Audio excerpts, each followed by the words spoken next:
Good morning, everybody in the NFL world. This is Eduardo Harari, along with Obi Spencer from the NFL Insiders here on Single TV's channel 249 and 250, and on the Spanglish World Network and Spanglish Sports World Networks. Remember to go to the respective stores of iOS and Android to download the application of Single TV, where you can watch all our programming. Remember also that Single TV can be found across Google, Amazon Fire and Amazon Fire TV sticks, Google Chromecast, Roku and Roku sticks, and on all smart TVs 2016 and forward.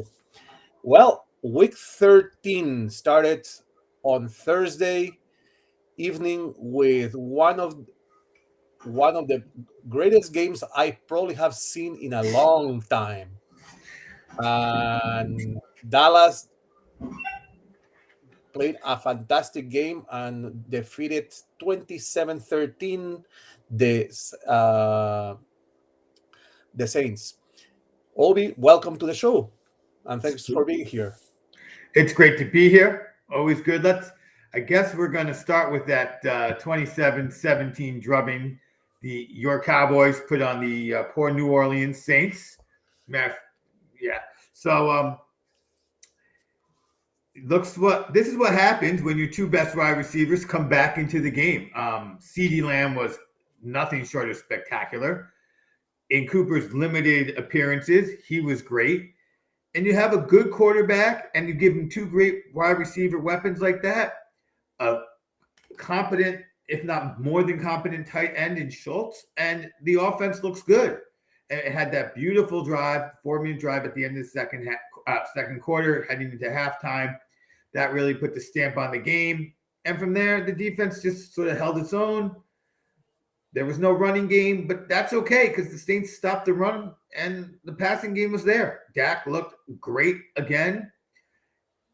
The Cowboys got the win they needed and a little bit of breathing room. Even if the football team wins today and the Eagles, I think the football team's off this week. I'm sorry. But if the Eagles win this week, they're in a perfect position. And the football team is playing the Raiders. Apologies. So even if those two teams win, they have a 2-game lead, and the NFC East is about to get all incestual, if you will, playing each other. I think the 4 teams play each other 4 of the 5 games for each of them. It's going to be the Cowboys' chance to put their foot down on somebody's throat. They should win 4 of 5, losing only to the Cardinals, and get themselves in a nice position in the playoffs and look like the team we thought they might be at the middle of the season. So, you know what? What impressed me more in that game was not so much the offensive team that Dallas put forward, but it was the defensive team. The secondary really did a hell of a job in any type of passing game that the Saints tried to put forward. And it was just too damn impressive. I haven't seen that from Dallas in a long time. I'd like to give your Cowboys defensive backs and defensive units some credit, but I just can't.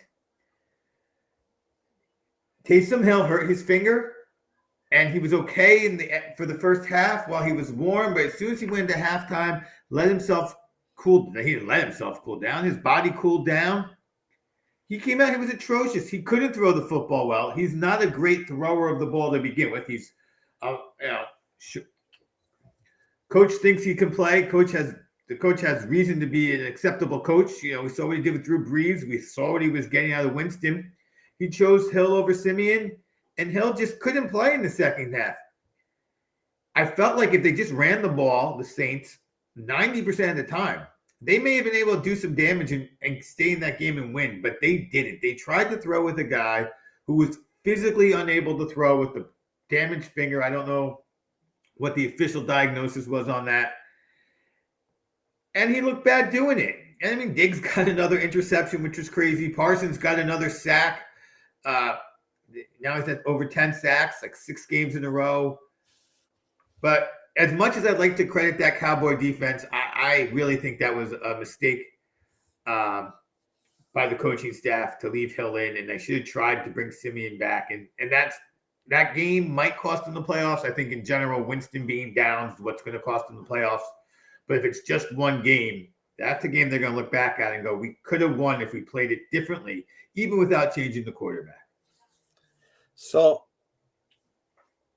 we'll change the plot and we'll go to the other game in Texas this afternoon, and that's the Indianapolis Colts against the Houston Texans. And one of the things that we are going to have to look for is for Jonathan Taylor to see if he continues his rushing dominance. And if Taylor manages that, he will become the fifth player in the NFL history to with 10 straight games with a rushing touchdown this season. The Texans also aren't very powerful at defending against the rush. They allowed 17 rushing touchdowns this season and are allowing an average of 135.6 rushing yards per game, which ranks them 31st in the NFL. Yeah, this is.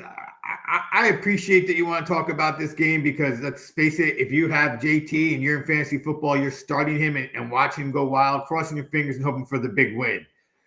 But if you're just a general football fan, the Colts better win this game or they're not worth talking about. If the Colts don't win this game, they probably should go ahead and bench Wentz for the rest of the season just so they don't have to give him the draft pick. This should be a shoo-in for this team. There's very little reason to believe that the Texans, who lost to the Jets last week, should beat the Colts. And that's all I got to say about this. If you got JT on your fantasy team, start JT. But, I tell you to do that against probably even Tampa Bay or the Saints, two of the better rushing defenses this year. He's just that good. He's a no-brainer. So, yeah.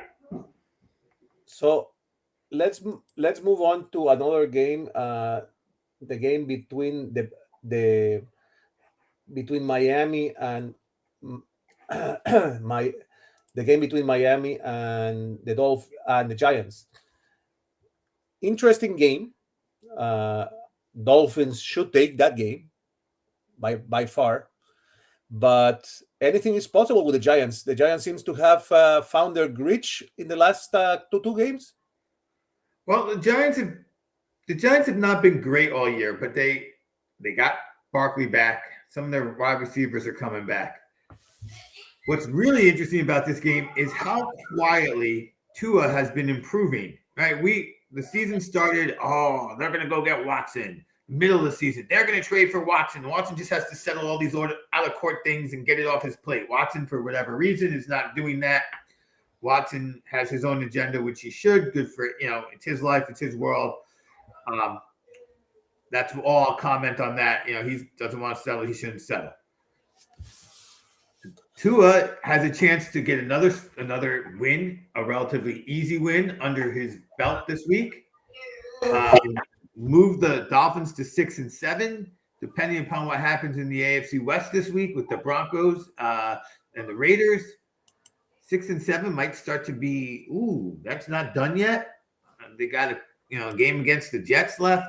So this is really a game. Go watch Tua. See what Tua is. Tua should go ahead and lead the Giants, lead the Dolphins past the Giants, establish himself as at least, comparing week to week, a better quarterback than Hurts was last week. And is Tua a starter? This is his second year. It's not, he's about into a full season now, a little more than full season of having played NFL football. And let's see what we got with Tua. If he can stay on the field, this is where he starts to prove himself to be an NFL quarterback. And that's the interesting takeaway from this game, not even the end result, because somehow the Giants offense explodes and Tua can keep up but loses. It's still, what did Tua do? That's the big takeaway. Barkley may go wild. He may be back. He may not. It's all about Tua, and is he an NFL quarterback? So let's stick around this, as we say, in the South, and we are going to touch base on the game between that is going to face Atlanta against the Buccaneers. Brady going into Atlanta, and the Falcons did cut the Buccaneers lead to three late in the third quarter when this teams to make in week 2. Um, and then Tampa just took over and they came back up to a 48-25 win. I think that in this game, Atlanta really has a lot to muster. They have a couple of injured players, and that's going to affect them. Where do you stand, Obi? I think that this is Bill Parcells, one of Bill Parcells' favorite games of the week because you are what your record says you are. For all of the 3 losses the Buccaneers have and having not looking good 2 games in a row, they are an 8-3 team, and they are one of the teams to beat in the NFC. And the Falcons are 5-6, and they are a 5-6 team. They're barely average. Could they finish 500 when all is said and done without having their schedule completely memorized? I don't know. Looking at what the product they have on the field is, yes, they could. They could just go ahead and be 9-8, but they could just as easily be 8-9 in this new high parity 17-game NFL.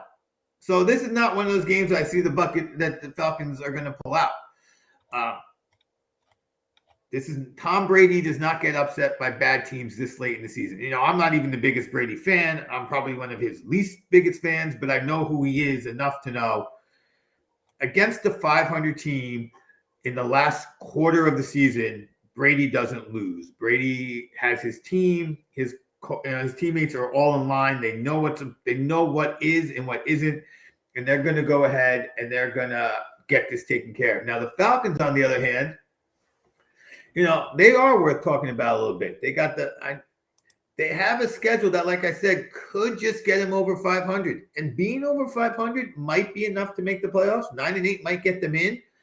So, the Falcons almost should be looking past this game. They got the Panthers. That's a game they can win. They got the 49ers. If you're going to be a playoff team, that's a team you got to beat. They got the Lions. That should be a pushover. Then they got the Bills. That's not going to be easy. And then they have the Saints. So they can win 4 of their last 5 after losing this game. So the most important thing, I think, for the Falcons is to have a mindset, of course, that we're going to try to win this game. But the coaching next week is going to be, all right, that's 1 week at a time. We still have an outside shot at the playoffs. Let's go win this week and continue that mindset. And you might end up in the playoffs, which then brings to the issue, what do you do with Matty Ice at the end of the season? And that's a much more intriguing question about the Falcons than any other, and one I hope we get to discuss more later. Obviously, this is a place that might be going. We're just a great quarterback away. Can we get Rodgers? Can we get Wilson? Or is there a reason to accept on our roster Watson? That's the bigger questions for Atlanta than this 1 week.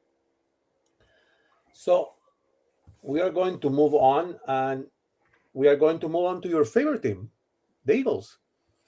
The Eagles face the Jets in Jersey, and it's interesting. If Jalen Hurts with his bad ankle is able to use the rush, the ground game, they might come up, but the Jays' ability to contain the rush this season has been great. They have only allowed 96 rushing yards to any quarterback, but they haven't faced dangerous runners yet, as a matter of fact. So, and Hurts does lead the league in rushing yards with 8 touchdowns on the ground. So, what do you think the outcome of this one will be, Obi? I think it's going to be Gardner Minshew magic this week, boys and girls. I'm excited. I'm a big fan of Minshew. I'm not a big fan of Hurts. I love my Eagles weapons. I love Devonta Smith. I love Dallas Goedert. I love the three guys that got going in the backfield when they're all healthy. And the Jets suck. Now, this could be the homer in me, but this is the game. It don't matter who's that quarterback. As a matter of fact, this might be the game where Hurts goes down and you find out that a mediocre passer who's a mediocre runner but is a good decision maker may be a better choice than a poor passer who's a great runner and a poor decision maker. Like, I'm not at all remotely a Hurts fan. I'm hoping Hurts doesn't play. I'm hoping we get to have some Minshew magic going on here. Now, I even got my Minshew mustache back, so to speak. And that's how I'm looking at this game. Fingers crossed Minshew starts, and let's run the ball against these Jets with Sanders, Howard, and Boston Scott. Some nice passes over the middle, and then boom, Devonta Smith. Boom, Devonta Smith. Boom, Devonta Smith. All about the Eagles taking the Jets because the Jets just aren't good, and let's put Wilson out of this misery. Again, morning, homer. So, from a good game that might be a good game, we go to a pretty, I would say, the most uneven game of the of the season. You have the 5-6 Vikings going. That will be 6-6 now. They will be at 500 finally. Going against the 0-10-1 Detroit non-fearing Lions. So, you kind of said it. Anyone who's playing the Bears, we feel like they have the easy game that week. I'm sorry, the Lions. And so now we feel that way here for the 5-6 Vikings. But they were only 5-6. They're only 5-6. They're not a winning team. Do I think the Lions are going to win? No. But do I think the Vikings are a great team? Probably not. I believe not Dalvin Cook. I believe the running back's out. That's not going to help. But Smith, I believe Smith is out for the Lions as well, so that's not going to help. Like, this is a game of two beat up teams in the backfield. I guess you got to take Cousins over Goff, but Goff is the guy who did get to a Super Bowl.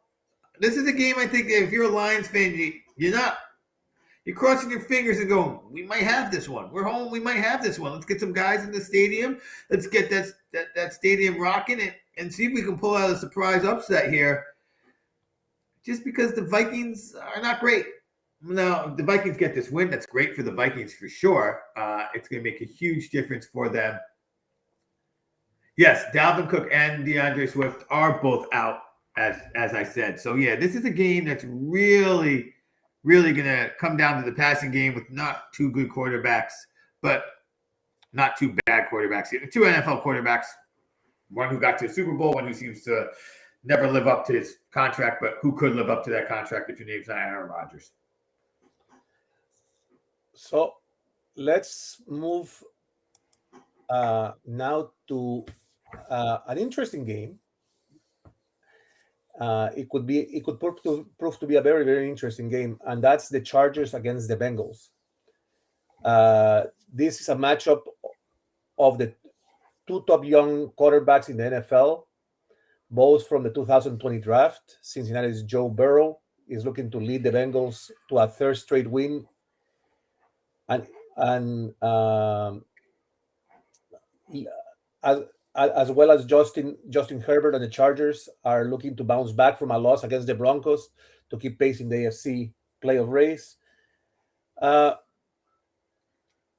Herbert does lead the NFL in total QBR with 65.9.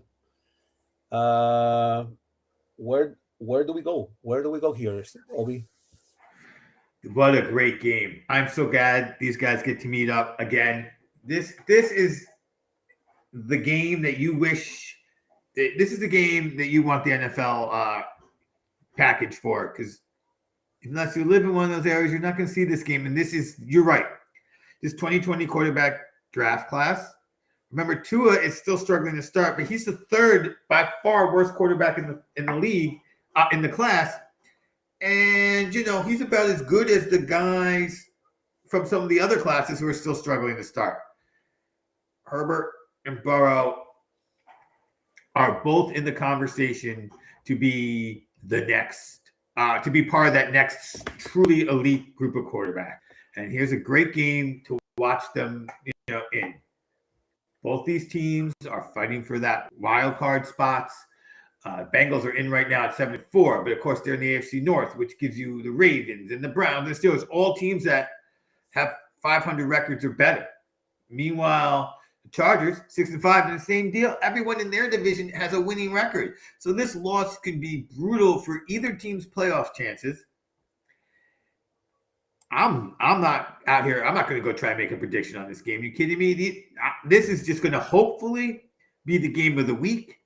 It should be the game of the week. Two young guns out there trying to vie. One's trying to prove he was right to be the number one pick. The other one's trying to prove that he should have been the number one pick because he's got the chip on his shoulder having fallen so far in the draft. And look, if you're in the Chargers ownership, you got this great quarterback. If you can get this quarterback to get some big wins, every big win, maybe you can capture this LA market, right? It's there. There's a lot of money in that market, a lot of people in that market. There's two teams, and the other team certainly seems to be the team the market likes.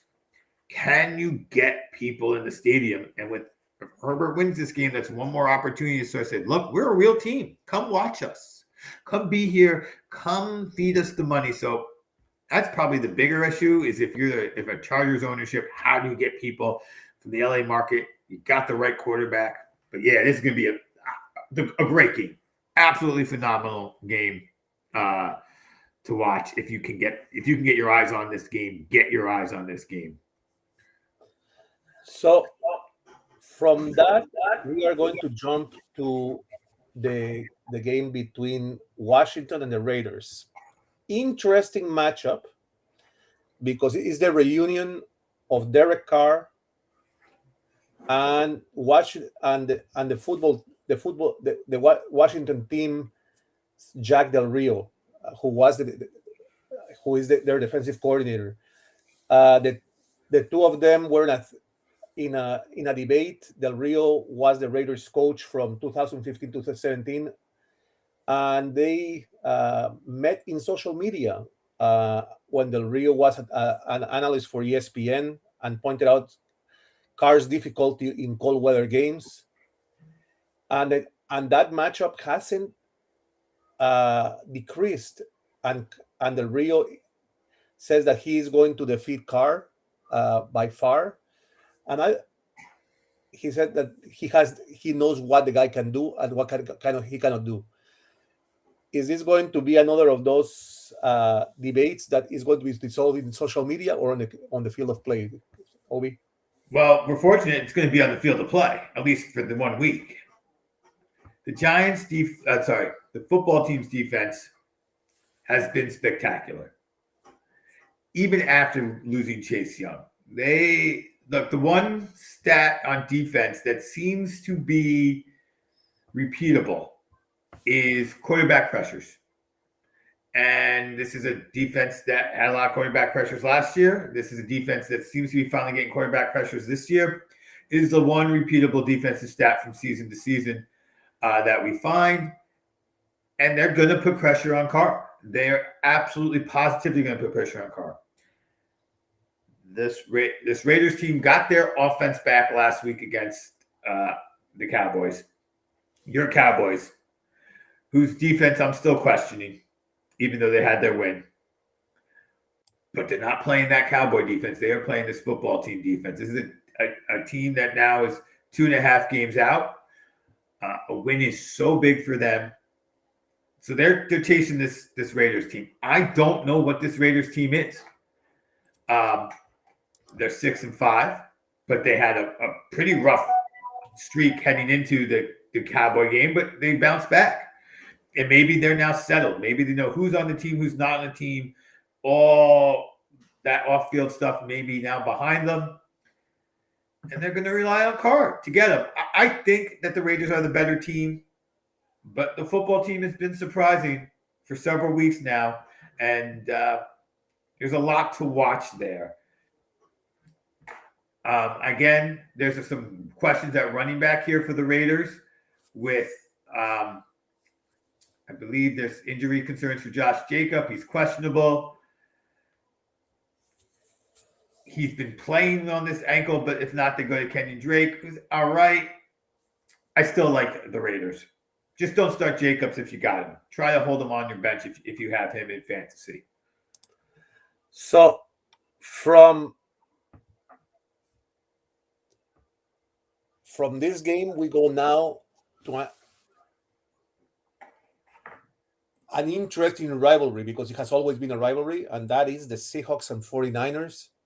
It's not an exciting game as a whole, but it's one that has been a rivalry, ongoing rivalry over the years. And we are going to Seattle. Can Russell Wilson and the Seahawks often snap out of their slump? The group has scored only 26 points during a 3-game losing streak, which began with when Wilson returned from his finger surgery. And I don't know. It's just I just don't see. Although it's in Seattle, I still give it to the 49ers for this game. So first, I'd like to point out, coinciding a 3-game losing streak to a 3-5 team to the return of their quarterback is a little unfair to that quarterback. They were 3-5. They were not winning without him. They had been poor since the beginning of the season and really bad when he went down, and had been bad since he's come back. Finger injury. We just talked about Taysom Hill about 25 minutes ago. Finger injury on the quarterback. Bad throws. He's making bad throws. Did they rush him back because they were desperate to try to get this thing? Yes. What we don't know is, did they rush him back because that's what he wanted and they want to make him happy so they don't lose him? And who rushed him back? Was it Pete Carroll trying to save his own job? We don't. There's a lot of stuff that we pretend that we know, that we don't know, that may or may not come out in the watch at the end of the season. 49ers are out here trying to get things done, but they're losing their not their best weapon, their weapon. Deebo Samuel is phenomenal. He catches the ball and turns into a running back better than maybe anyone in the NFL, and that's not hyperbole. When he has the ball in his hand, he is electric, and he runs routes better than any running back, catches as well as any wide receiver on disputed plays. He's great. He is their weapon. He's out. If the Seahawks are going to upset the Niners, this is the week to do it, because no Deebo means no Deebo. You don't know where the offense is going to come from. They're just going to try to run it into the weak Seahawks defense again and again and again. They may be successful. They may not. This is when we are now at the point when they actually predicted the return of Wilson. So maybe that finger will be a little better. Maybe the throws will start to happen. Maybe he will start to complete passes.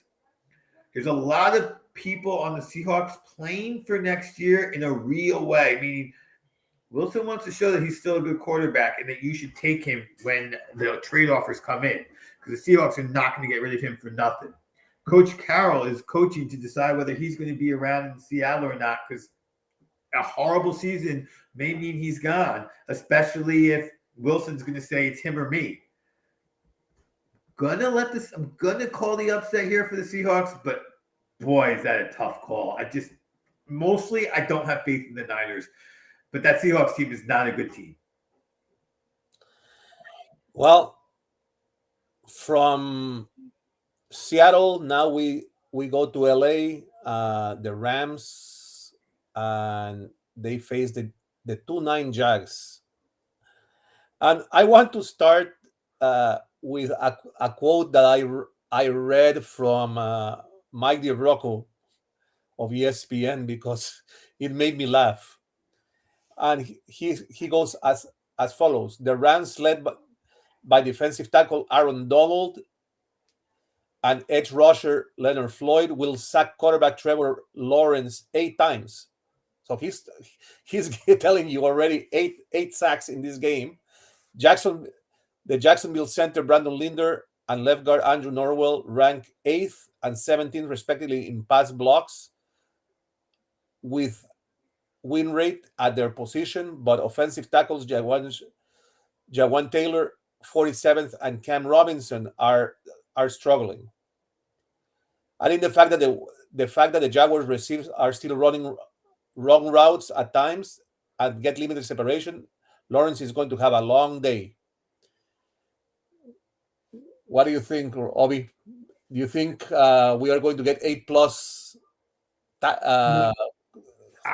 I'll take the under. I will take the under on 8 sacks. That's a lot of sacks. I do expect there to be a lot of pressure on young Lawrence. This will be a good game for him to learn not to get sacked. In all honesty, get rid of that ball, get rid of that ball, get rid of that ball. Especially without James Robinson, so it's going to be in his hands. The question, and this is a get right game for the Rams. They need to get right, and this is a kind of game where they get to do that. OBJ may not be playing. If you find out he's not playing, you got Van Jefferson on your fantasy squad. Make sure you get him in there. That's an absolute must. That's probably the bigger takeaway than anything else. No Robinson and no OBJ possibly. Also, Darrell Henderson's questionable. So Sony Michel may be a good start, but he doesn't really seem to get that kind of yardage even when he gets to start. So focus on Van Jefferson this week.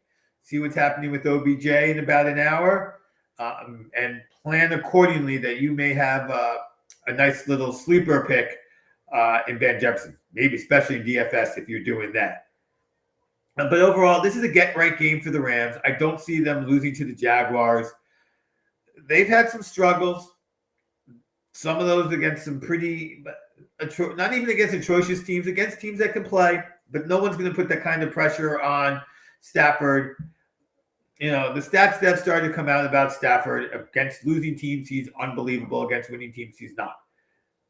So expect unbelievable stats from Matt Stafford this week. Total get-right game. Erase some of our bad memories, putting them in the lead seat for that wild card and getting them ready to play the number 4 seeded team, whoever that might be, most likely the Cowboys in the playoffs right now. So from now we go to a game where we have had our controversies, Obi, on our wonderful Chiefs quarterback Mahomes. So we are going to jump to the game between Denver and the Chiefs.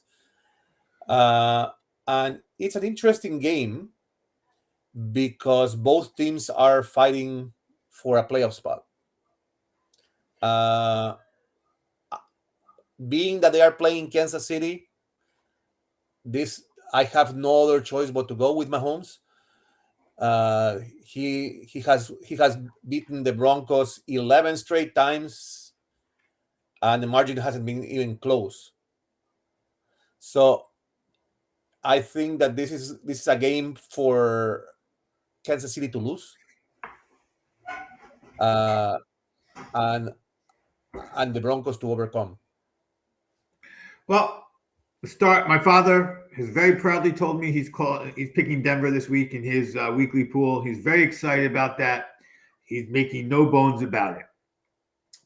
My father doesn't do well in his weekly pool. This is where the rubber meets the road for Kansas City. They got an easy game against Dallas because both wide receivers were out.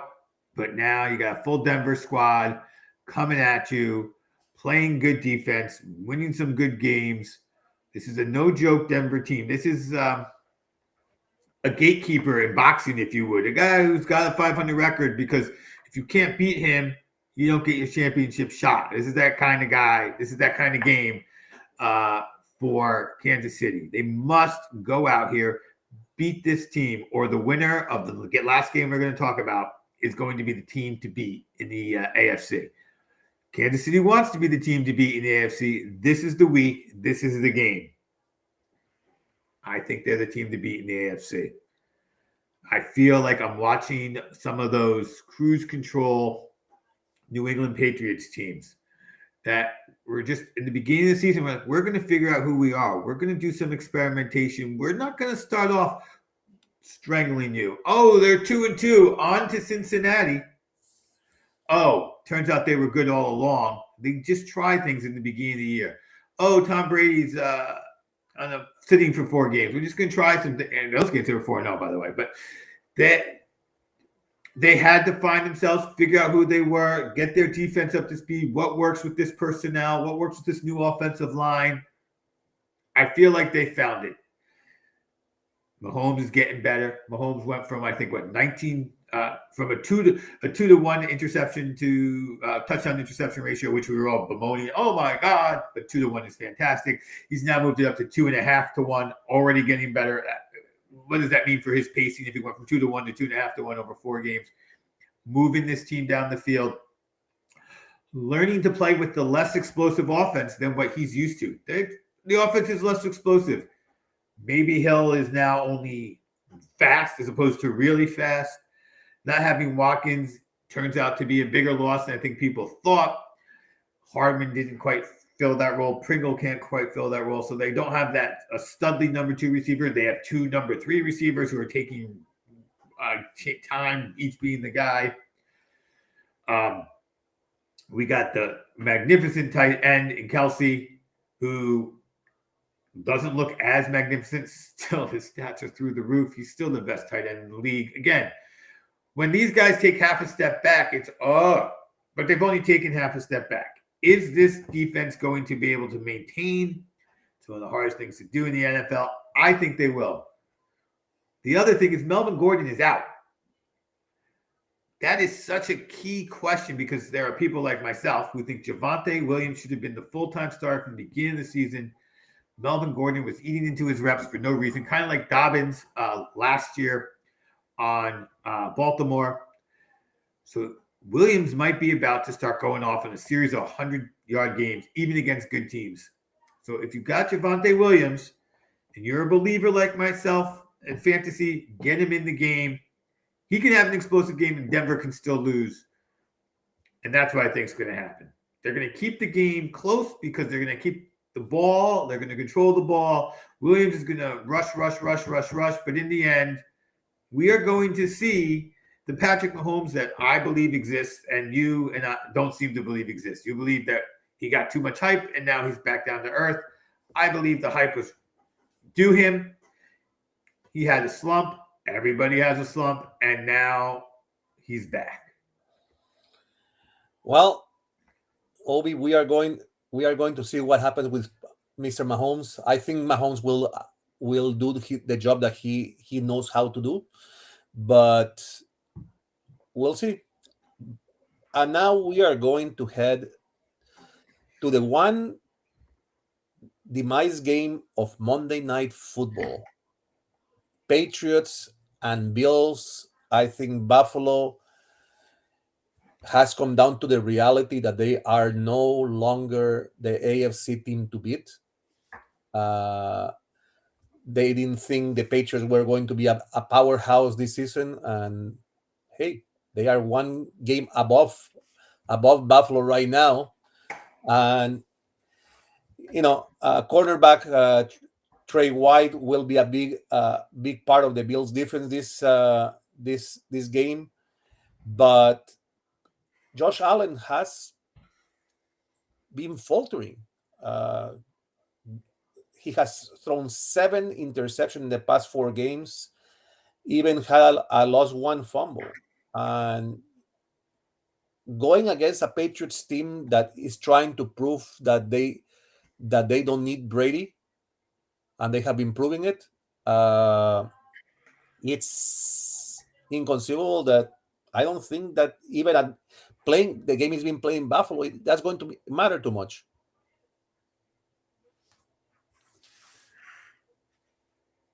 So let's take a moment and just realize, no matter before we get into discussing the outcome of this game, if the Patriots lose 2 games, the rest both to the Bills, and then win the rest of the games, they probably don't. They don't get they don't win the division and may not get into the playoffs. let's just take it for a moment. Even if that's what happens, Bill Belichick is probably going to deserve executive of the year with this rookie draft class of Mac Jones, Christian Barmore, and then doing what you're supposed to do, getting your running back late with fourth round pick, Ramondre Stevenson. That all three guys making big impacts on this team, leading this great team forward. And then, of course, what he did by taking a rookie quarterback and right now leading the league, being the, I think, number 2 seed in the playoffs. Bill Belichick, if he wins one of these games against the Bills and gets into the playoffs and wins one game in the playoffs, I don't care what Brady does in Tampa Bay with that stacked team. Bill Belichick just did it again with a rookie quarterback against the division foe that many people, not myself, thought had the next great quarterback in Josh Allen. I'm not a Josh Allen believer. I believe last year was a blip. People do not improve their completion percentage like that over their careers. That's what the complaint and concern about Josh Allen was.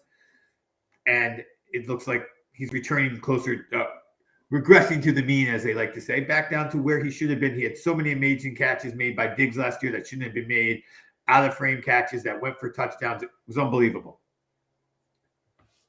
Now, back to this game. Who has the guts to bet against Bill Belichick? Like you said, it's in Buffalo. So, Josh Allen is probably just a good quarterback and not an elite quarterback. Mac Jones is probably just a good quarterback, not an elite quarterback. But we all know we weren't even saying that about Brady when he took the team to the Super Bowl the first time. He was just a game manager. And Mac Jones seems to be better than Brady was at that point already.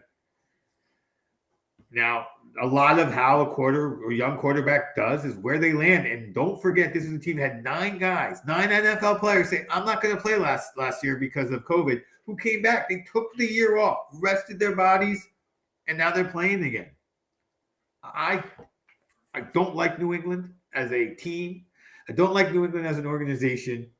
I think Belichick and Teflon Tom have gotten away with some things that in other sports, in other leagues, would have marred their legacies forever. I mean, I just look at what happened in Houston in baseball, and they are still getting scorned. And Belichick and Brady did the same thing, and nobody cared. So, yeah. Do I think New England's probably going to go ahead and win this game? I do. It's hard to not see New England as the better team. I don't like Josh Allen the way other people do. I do appreciate what Belichick does on the sidelines. So I'm going to go and say New England's going to win this game and that they're probably the better team. And we're going to get a playoff game again of Reed versus Belichick, the two by far best coaches in the NFL, with all due respect to Mike Tomlin and Sean Payton. With all due respect to them, what Reed and Belichick do are just phenomenal. Absolutely unbelievable coaches. So, Obi, we have done another week of the NFL. Now I want to go because we are entering what we call bowl madness. The NCAF, NCAA football this past week, yesterday was the championships.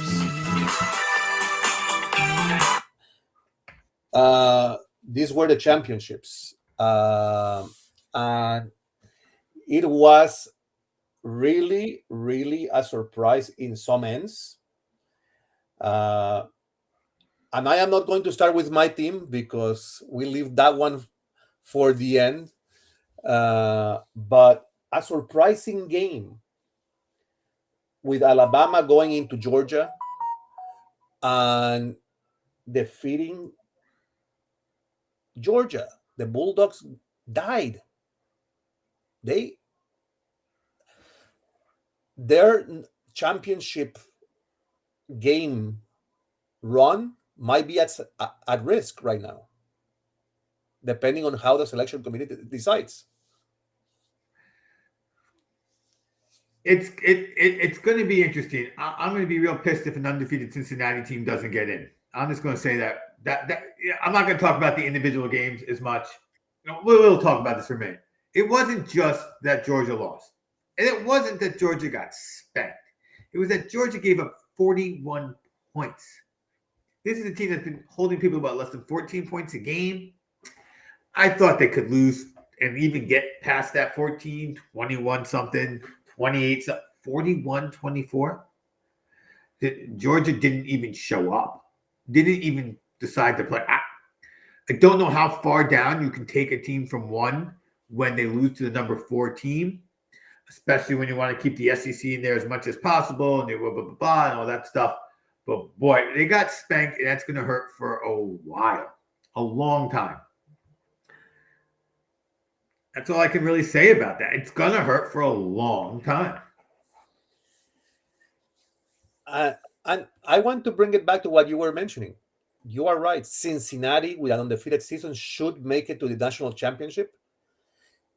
And I would now I want to touch the other way.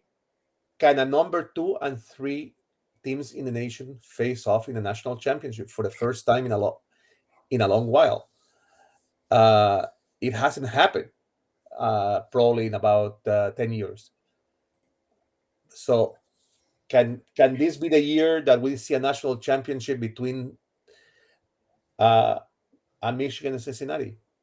I mean, we got a long way to go. I don't think so. I'm going to be honest. I think that whoever Cincinnati plays in the first round of this playoffs, I believe they should get in. It's going to smack them like a little baby. That is my belief. Right. So I think we end up with another. The way it works right now is we still have the SEC championship game, which is probably going to be a rematch of the game we just saw. I'm not positive. College football is not my du jour, if you will, but it's my understanding, and someone out there want to correct me, go right ahead, that we're going to get that matchup again. The loser of that matchup has to be out. The winner should be in. We're going to get, I don't know who Michigan plays in the it's looking to play in the for the Big Ten championship, but presuming they win, they should get in. Cincinnati's going to be a walk, and I don't know who the fourth team's going to be, and that concerns me. But I just don't see a Big Ten champ or SEC champ running into Cincinnati, and that I believe that will be the number 1 seed, and struggling with them. I think Michigan's going to be number 1 overall after this week. People love Alabama, so maybe not. But whoever Cincinnati plays in the first round, they're going to only get in as 4. They're going to pick one of the Power 5 conferences for 1 through 3. They just are. I think it's going to smack Cincinnati, which is sad because I'm a guy who doesn't want to see the playoffs expanded, and I'm a guy who wants to see the non-Big 5 teams get in.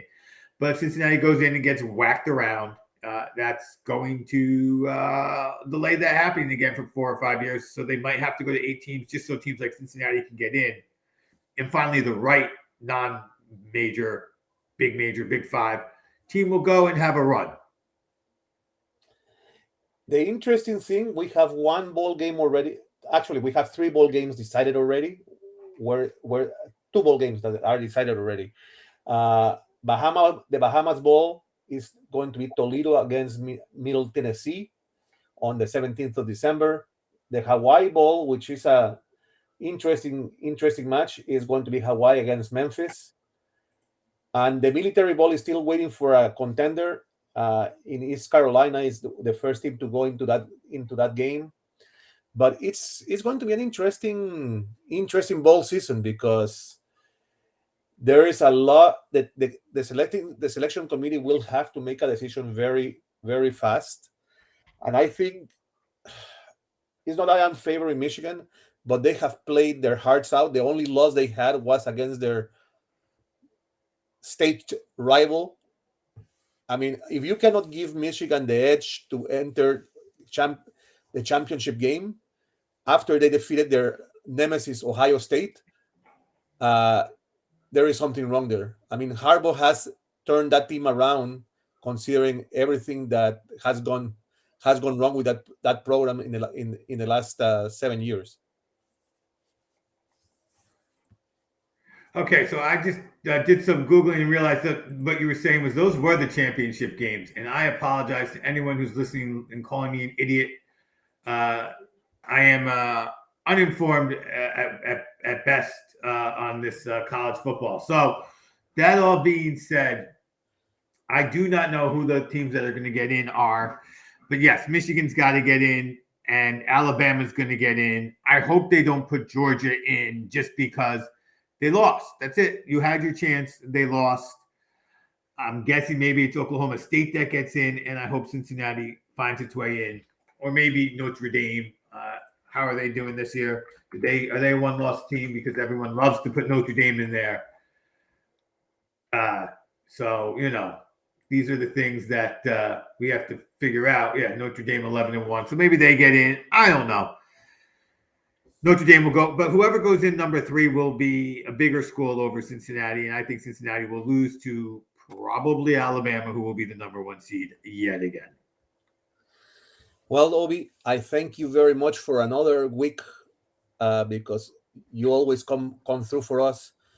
We were missing Scott, who is traveling to Philadelphia to cover Philadelphia against NYCFC in the playoff run of the. Scott is a football insider today and not a football insider. Exactly. But another week has gone by. Let's see where we match up, if our predictions worked out right. I took down yours, and we'll see where we are. I just want to remind everybody that this show can be heard as well on the Spanglish Radio Network and its affiliates on social media. As well, remember that you can go to our website, SpanglishSportsWorld.com, for all the news. There you will see columns by Scott and other of our columnists. And remember always that here on Spanglish Sports World, we like to have all the best programming for you. So leave us a rating and a comment on the single application. And until then, I just have to say that the NFL Insiders thanks you very much for viewing us. And until next week, remember, Spanglish World Network. Watch it, hear it, read it, download it, but especially live it, because here is where sport is and where sport is going. Until then, until next week, Sunday, when we bring you the NFL Insiders again, I say farewell in the name of myself, Eduardo Harari, and our great analyst, Obi Spencer.